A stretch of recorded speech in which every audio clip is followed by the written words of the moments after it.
Hey there, members. It's Bill, your president, coming back with what is now the 10th Warm Room Chat. It's been a little bit since we've talked, but with the ice conditions lately, it seems like the time was right to sync up again. So, appropriately, this Warm Room Chat is titled Ice Conditions. Hopefully, help shed some light on what's going on down here at the club. So, um, we've been around for over 15 years now, and we know that every summer the ice gets a little slippery when it gets hot outside. This is, we're not strangers to this, but this has been certainly the worst in a bit of a stretch. We've had like 2 weeks in a row where we've canceled all of our leagues, learned to curls. We've had other nights this summer we've canceled. What is going on? So, just to let you know, the board has been talking about this. We've had some very collaborative discussions with the management at the rinks. Here's what's happening. Here's why this year is worse than it's ever been. So the entire building, all the 3 sheets of ice are cooled by 2 compressors. There's a compressor that handles sheet C all by itself. Sheet C, when you walk in the front door, it's the sheet to your left. And then the other compressor handles sheets A and B. B is the middle sheet. That's the one that we're on. Now, the perfect storm of issues that caused the compressor to break down is that the compressor equipment is all on the north side of the building. So if you're walking in the front doors, it's over to the right, kind of between the building and the lumber yard. That's where all the ice making equipment is. And Sheet C obviously is on the complete other side of the building. Now, when you're inside the club, if you look up on the back wall at the very top, you see these giant white pipes. Those pipes are what carry the brine from the compressors to the ice and back. And so the compressors cool the brine goes to the ice, it cools the ice, and then it goes back into the compressor to get recooled.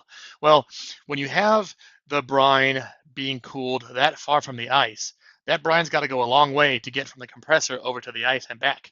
And on top of that, normally these pipes are underground, which helps preserve the temperature. With these pipes being above the ground, they tend to lose their temperature. So you had this poor compressor trying to cool sheet C that was working a lot harder than it had to work to both cool the brine and to push it all the way across the building to cool sheet C. On top of that, when the rinks first acquired that compressor, it was already in used condition. So, long story short, all that extra work finally caused that compressor to die. And there we have it. So, what the rinks did is they combined C with A and B. So, you've got one compressor that is powering all 3 sheets of ice while they get the compressor for sheet C repaired. So, on top of that, the ice making equipment is outside. And so what's happening is it's outside in the open air. So when it's hot, it's harder for that equipment to cool down. And those equipment have these shut down. If it gets too hot, it shuts the equipment down to prevent it from getting damaged, which is a good thing. If that stuff got damaged, then we'd have no compressors. The problem is that throughout a hot day, what's happening is that those shutdown sensors are noticing it's too hot and they're shutting it down. And then the rinks employees have to go back out and turn it back on to get it back up and running. So that is what's happened so far. That is why we're dealing with what we're dealing. In the past, it was a matter of the compressors were working fine. It just got so hot that they were struggling to keep up. In this case, like I said, they lost half of all their equipment, and it's just extra work on the compressor now to power all 3 sheets of ice while being outside, while pushing brine through pipes that are above ground. So that has been the struggle. So what's being done about it? So the good news is the rinks did not sit by unaware that this was happening. They actually knew that sheet C needed to be redone. They started about a year ago, putting together a project to move the compressor to the other side of the building, to put it closer, to put those pipes underground to make it run more efficiently. They went out and they got the necessary permits from the county and from the city, and work was going on. They haven't started the work yet because to do so, they got to shut that rink down for about 3 months while they do all the work. And they have hockey and figure skating programs happening on that sheet that they got to figure out what they're going to do with it. So all they're trying to do right now is figure out how to take those programs and provide for them elsewise, and then they can get the work done and repair this and put that compressor back in, get it back up and running, and everything is back the way that it was. In the meantime, they're doing their best to keep the equipment cool. They have people that are out there on hot days with hoses. They're hosing down the equipment to try to help keep it cool so that shutoff won't trigger. They're also going out throughout the day to check the equipment to make sure it didn't shut off. We asked them if they can do extra checks on Thursday and Saturday. They said, of course. And so what they're going to do is every Thursday, Saturday, they're going to go out and check as often as possible. And if they see that the equipment has shut off and the ice is looking a little bit wet, they're going to notify us ahead of time so we can try to notify the league members before you drive down there and find out we can't curl.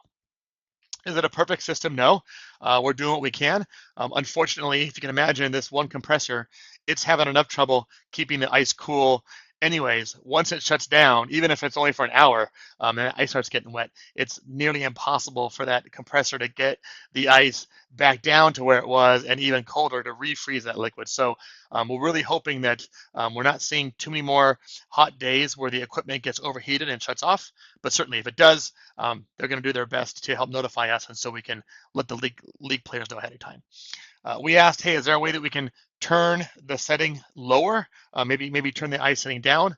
And they told us that those compressors are already set at 19 degrees. And for those of you that are ice savvy and have been taking measurements on Thursdays or Saturdays when the ice has been closed, that ice was running around like in the high 20s, which certainly is a lot higher than we would like for curling. So even with it set at 19, it's trying to get there and it's failing. So this is the situation that we have right now. So next question is, what can we do as the curling club to help with this? Unfortunately, the answer is not much. We know that we are a very small slice of the programs offered at the rinks facilities, and they are, as you can tell, that they're doing what they can to keep us running now with what they have available, and doing what they can to fix this problem permanently once they can make the upgrades to Sheet C. In the meantime, we really can't help with getting the ice to be better. What we can do is we can help with trying to mitigate the impact on league players that show up to find out that the ice is bad. So we are looking for one or more volunteers. If you live close to Lakewood Ice and you think you can swing down there on a Thursday and or a Saturday, kind of between 4 or 5 p.m., just walk in, take a look at the ice, see how it looks. If it looks like it's in good shape and it's likely we'll have league, or if it, on the other side, if it looks like it's wet and we're not going to have league, we'll provide a way for you to get in touch with league manager and the board and let them know how it looks. And so we can in turn communicate out to the league players for that night to let them know that it looks like it's good, or save yourself a trip and make the best use of your time.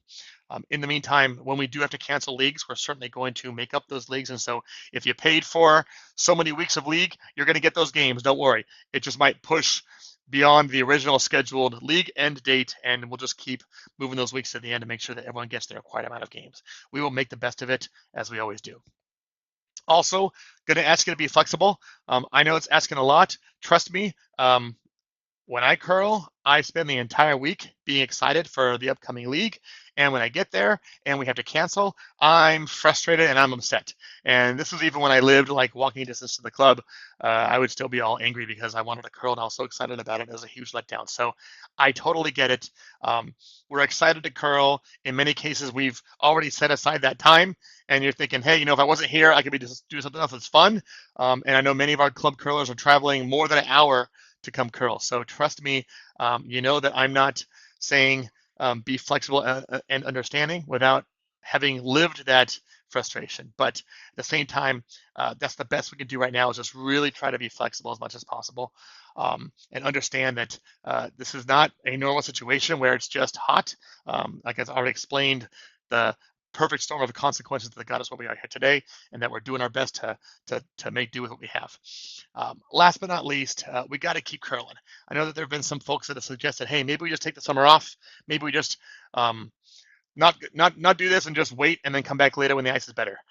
The problem with that is that we, as you know, we are one of many revenue sources for the rinks, and we are not one of the higher revenue sources. We're actually on the other side of that spectrum. So I think the last thing we want to do for our club is to disappear from the ice entirely and bring in zero league revenue. They're already looking at trying to find places for their Sheet C programs. And if they have open ice on Thursdays or Saturdays and decide to slot those programs in there, it's great because they're able to start working on Sheet C. But we're not sure if we're going to see that ice time again. So as much as it pains me to say, we got to keep trying and we got to keep curling and we got to fill that ice as best as we can, knowing that the ice is not ideal. We got to do what we got to do. We got to keep using that ice. We got to keep showing the rinks that we're, a reliable partner, and we got to keep hanging in there.